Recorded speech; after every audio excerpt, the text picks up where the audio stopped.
Donc on lui donne la parole.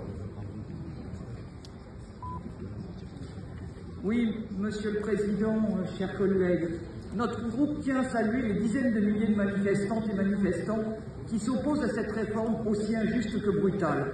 Car notre collectivité est pleinement concernée par ce projet de réforme. Parce que, comme 80% des Français, les citoyens de la métropole exigent le retrait de ce projet de loi. Parce qu'en tant qu'employeur, elle sait qu'il est impossible de faire travailler plus longtemps. Parce que sa cotisation retraite va augmenter de 1%, alors que ce ne sera pas le cas pour les autres employeurs privés ou publics. Nous nous félicitons donc de voter conjointement un vœu demandant l'annulation de cette clause du projet de loi. Mais sur le cœur du sujet, le report de l'âge légal de la retraite, quelle est votre position à vous, Monsieur Moudin? 64 ans comme M. Macron et Mme Borne? 65 ans comme Mme Pécresse que vous avez soutenu lors de la présidentielle? Vous ne pouvez pas vous dérober sur cette question essentielle en vous cachant derrière la pseudo-neutralité de cette institution au regard de ce projet de loi entre les mains du Parlement. Quelle cohérence de considérer que vous n'avez rien à dire sur l'article 7 de la loi qui prévoit le report de l'âge légal et en revanche de vous positionner sur un autre article qui concerne la cotisation employeur des collectivités territoriales. Mesure qui relève pourtant du même projet de loi. C'est la raison pour laquelle nous avons été très surpris de l'annonce que les vœux s'opposant à la réforme des retraites ne seraient pas pris en compte. Nous espérons que cette contradiction flagrante sera résolue d'ici la fin du Conseil. Nous attendons, Monsieur Moudin, votre position sur cette réforme. Pour notre part, nous défendons les intérêts de la majorité de la population contre les mesures antisociales, d'où qu'elles viennent, et c'est avec cette logique que je voudrais évoquer la question de la ZFE, autre mesure antisociale. Alors pourquoi la métropole met en place une ZFE? Parce que depuis 2017, le Conseil d'État demande au gouvernement de faire respecter les normes européennes de qualité de l'air en vain. Et en octobre 2019, puis fin 2021, la France a été condamnée pour ses taux de dioxyde d'azote sur 12 agglomérations dont Toulouse, sachant que la pollution de l'air provoque de 40 à 100 000 décès par an en France. Et sur Toulouse, entre 8 et 10 000 personnes vivent dans une zone qui dépasse les limites réglementaires. Chez ces populations, vivant principalement à proximité des grands axes automobiles, on constate par exemple une augmentation de 15 à 30% des cas d'asthme chez l'enfant. Il est donc essentiel d'agir sans attendre. Vous affirmez que l'État oblige Toulouse à mettre en place la ZFE. Il est pourtant possible pour les grandes villes d'échapper à la ZFE si elles démontrent que les actions mises en place permettent de réduire les concentrations en dioxyde d'azote pour au moins 95% de la population dans des délais plus courts ou similaires.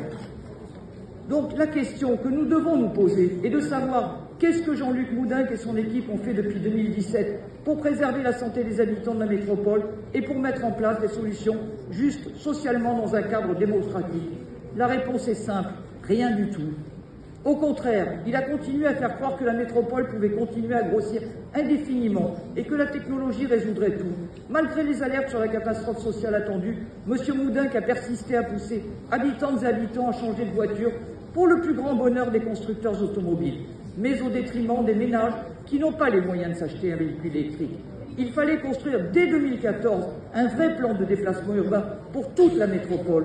Au lieu de cela, nous avons eu droit à un plan de déplacement annulé faute d'alternative, un plan local d'urbanisme habitat annulé pour insincérité, un métro promis pour 2024 et incapable d'arriver avant 2029 ou 2030 dont le budget explose. Dans une politique qui, troisième ligne de métro comprise, ne va pas améliorer la circulation d'après les études multimodales que vous nous refusiez depuis 2 ans. La situation sur le réseau routier va continuer de se dégrader à tel point que le périphérique, je cite, sera saturé dans son ensemble en heure de pointe du soir jusqu'à 15 km du centre-ville de Toulouse sur la quasi-totalité des voies en 2030. Et rien sur l'autre source majeure de pollution au dioxyde d'azote, les émanations de chauffage. Là aussi, il fallait mener une vraie politique de rénovation thermique permettant de diminuer l'impact du chauffage.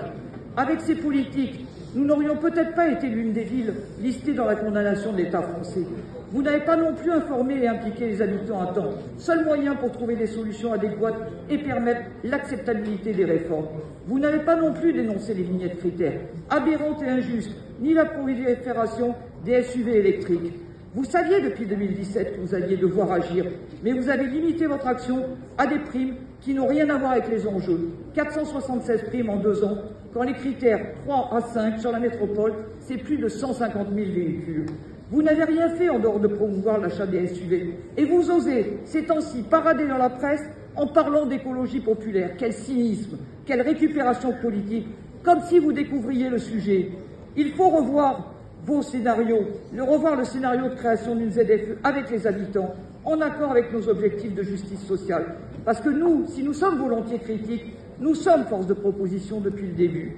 L'urgence aujourd'hui, après 8 ans de perdus, c'est un plan massif de transport permettant du transport collectif en site propre pour les bus, en articulation avec le transport ferré, des transports cadencés, à haute fréquence et forte amplitude horaire, capables de concurrencer la voiture et de desservir l'ensemble de la métropole.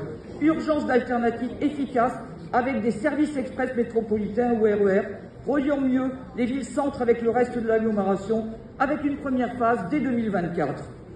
Nous devons donc développer massivement les alternatives à la voiture individuelle et à l'autosolisme. Plan de covoiturage, autopartage, voies réservées, bus et covoiturage sur la rocade, etc. Investir une petite part avec la région de 1,6 milliard d'euros pour le RER, sachant que le volume de voyageurs pourrait dépasser les 100 000 par jour. Les études multimodales prouvent que la majorité a menti en parlant de 3 milliards et de 30 000 voyageurs. Augmenter le budget alloué au développement des pistes cyclables pour atteindre 50 millions avec de vraies pistes sécurisées. Avancer d'urgence vers une formule d'abonnement unique qui permette d'accéder à l'ensemble des offres de transport avec une tarification secondaire. Recenser les véhicules critères 543 de la métropole et sa périphérie et envoyer une lettre d'information à tous les propriétaires concernés. Organiser des débats afin de décider ensemble ce que doit être une ZFE respectueuse de l'enjeu climat et socialement acceptable qui n'exclut pas. Ouvrir un guichet unique ZFE regroupant toutes les aides et assurant un accompagnement individualisé pour travailler les mobilités de chacun. Proposer des aides réellement adaptées pour les ménages les plus modestes afin de leur permettre, si nécessaire, d'acquérir un véhicule moins polluant et aider à la mise en place de solutions de rétrofit pour sortir du véhicule thermique sans changer de véhicule, tout en développant un tissu industriel local, par exemple à Francazal, au lieu de fantasmer sur des hyperloops.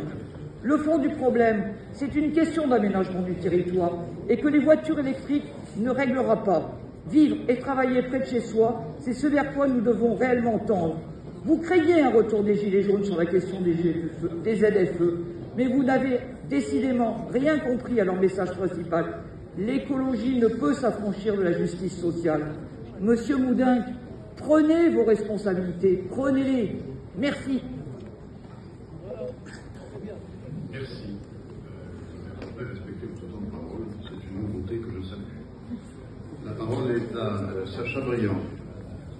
Je vais essayer moi-même d'être très attentif sur le temps de parole, compte tenu des efforts consentis par chacun. D'abord, bien sûr, nous associer